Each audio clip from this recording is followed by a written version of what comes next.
Terus. Bangunlah. Bangun Ustaz. Bangun. Ada apa ni? Kau tak nak pergi ke?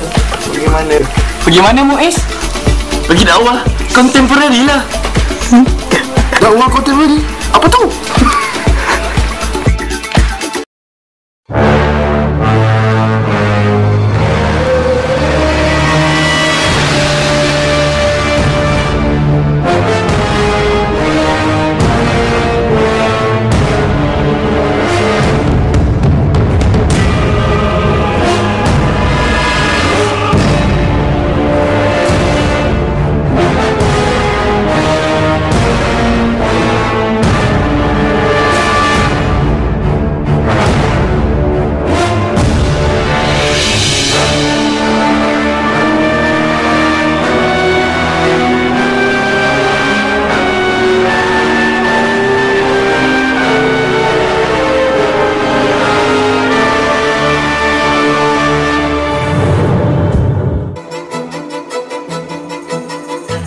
Yuran, tak mahal pun kawan. 50 kena je. Pelbagai informasi yang dapat kita perolehi. Betul. Antaranya, kita dapat mengetahui isu semasa yang berkaitan di negara kita Malaysia. Memang berbaloi kawan-kawan dengan bayaran 50 genit ini.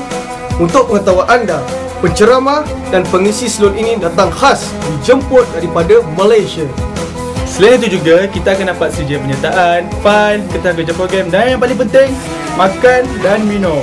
Bukan setakat itu sahaja. Dewan ini menyediakan pelbagai fasiliti yang selesa.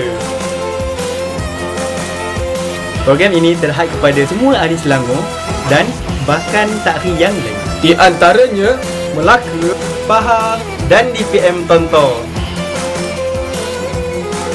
Program dakwah kontemporari kali ini terbagi kepada 3 slot dan setiap slot akan dibentangkan 2 kertas kerja. Pertama, dunia Islam, yakni peluang dan ancaman dan rasional pelaksanaan wudhu. slot yang kedua pula, peranan gerakan Islam dalam pembentukan negara Islam dan cara pemilihan pemimpin. Slot yang ketiga, talk show.